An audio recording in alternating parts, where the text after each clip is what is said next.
¿Cómo puede una vida tan silenciosa terminar convertida en un lamento que atraviesa los siglos?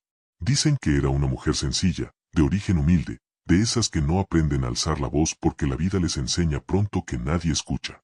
No necesitaba joyas ni vestidos caros. Había en ella una belleza serena, callada, casi invisible, que no buscaba ser mirada y por eso mismo resultaba imposible de ignorar.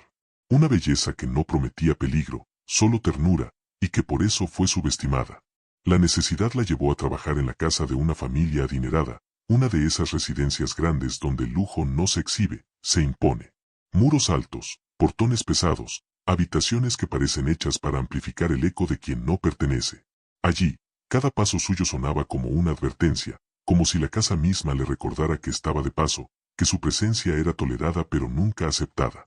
Ella limpiaba pisos interminables que nunca serían suyos, recorría pasillos donde el eco de sus propios pasos la seguía como una sombra, y aprendió rápido la lección más cruel, moverse sin ser notada. Bajaba la mirada, medía su respiración, cuidaba el sonido de sus zapatos. En esa casa, el silencio no era descanso, era supervivencia. El más mínimo ruido podía delatarla, no como culpable de algo concreto, sino como culpable de existir en un lugar que no le pertenecía. Mientras trabajaba, observaba.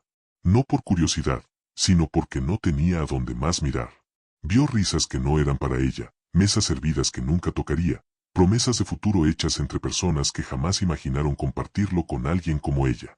Y sin embargo, en medio de ese mundo que la ignoraba, algo comenzó a mirarla de vuelta. Sin saberlo, mientras barría y callaba, mientras aprendía a hacerse pequeña, su destino ya estaba tomando forma entre esos muros. Porque hay casas que no solo guardan riquezas, también guardan tragedias. Y hay silencios que no protegen, solo retrasan el grito que tarde o temprano exige salir. ¿En qué momento una mirada inocente se convierte en una condena? Fue ahí, sin promesas ni palabras grandes, donde comenzó el romance prohibido. El hijo de la familia empezó a mirarla cuando nadie más la hacía, no como se mira a quien sirve, sino como se mira a alguien que existe. Esa mirada fue el primer error. Porque en una casa donde todo estaba medido, donde cada gesto tenía jerarquía, mirar de más era cruzar una frontera invisible. Los encuentros nunca fueron planeados, solo inevitables. Un cruce de miradas en un pasillo vacío, una conversación que duraba un segundo más de lo debido, una puerta que se cerraba con excesivo cuidado. Se buscaban en los márgenes del día, en los rincones donde la casa parecía no observar. Sus voces bajaban solas, como si las paredes supieran escuchar. Las respiraciones se contenían, los cuerpos aprendían a no hacer ruido. Amarse, ahí dentro, era un acto de desobediencia silenciosa.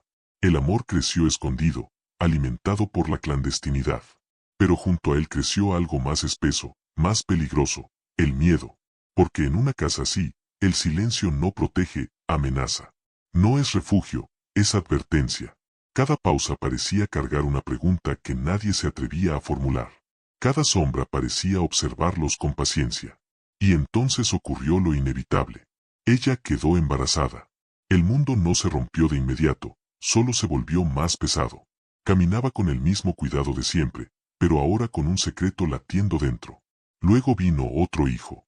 Y con él, la certeza de que ya no había marcha atrás. El amor dejó de ser solo deseo y se convirtió en riesgo.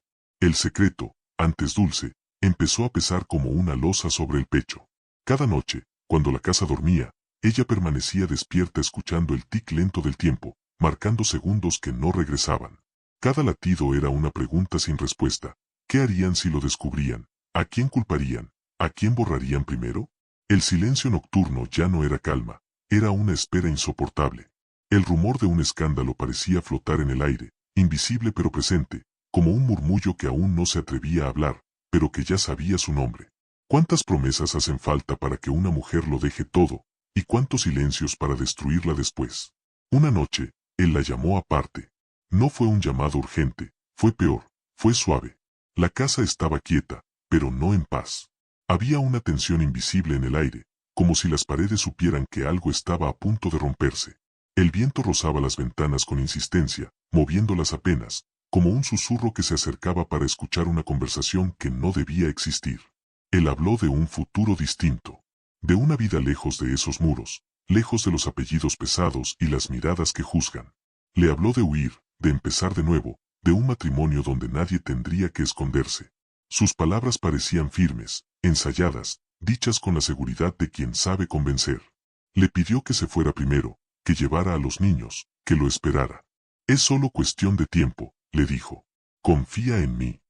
Ella escuchó con el corazón, no con la razón. Porque cuando has vivido toda tu vida obedeciendo, creer se vuelve un acto de valentía. No notó, o no quiso notar, ese vacío debajo de sus promesas, ese temblor leve de una mentira dicha con demasiada rapidez. Se aferró a su voz como quien se aferra a la última tabla en medio del naufragio. Y se fue. Esperó el día de la boda como se espera un milagro. Cada amanecer era una nueva oportunidad para creer. Cada ruido lejano parecía anunciar pasos que se acercaban. Se arregló. Preparó lo poco que tenía. Miró el camino una y otra vez. Esperó hasta que la espera empezó a doler físicamente. Hasta que el silencio dejó de ser pausa y se convirtió en respuesta. No hubo campanas. No hubo saludo. No hubo explicación.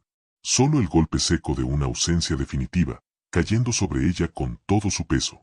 Algunos cuentan que regresó a buscarlo. Que volvió a esa misma casa donde antes había trabajado, donde había amado en silencio. Dicen que tocó la puerta con manos temblorosas y escuchó voces detrás, risas apagadas, una vida que seguía su curso como si ella jamás hubiera existido. El mismo lugar, pero ya sin espacio para su nombre. Nadie le abrió. El portón se cerró con un golpe lento y contundente, no de furia, sino de decisión. Un sonido que no dejaba dudas. No era un rechazo momentáneo. Era una sentencia. Y en ese instante, dicen, algo dentro de ella se quebró para siempre. Porque hay abandonos que no solo rompen el corazón, hay abandonos que arrancan el alma de raíz. Lo que pasó después no todos se atreven a contar. Solo dicen que esa noche, cerca del agua, el mundo dejó de tener sentido para ella. Que el sonido del río fue lo último constante mientras su mente se rompía. No fue un grito inmediato, fue un silencio previo, pesado, como cuando el aire se retira antes de una tragedia. Después, ya no estuvo. Pero el sonido sí. Quienes caminan de noche aseguran que, cuando todo queda en calma, se escucha un llanto largo, arrastrado, que no viene de una garganta viva. Es un lamento que parece viajar con el viento, que sube y baja como una respiración rota. No es un grito de rabia. Es un sollozo cansado, repetido, como si el alma no recordara otra cosa que llorar. Por eso le llaman la Llorona. No porque aparezca para asustar, sino porque su pena sigue resonando.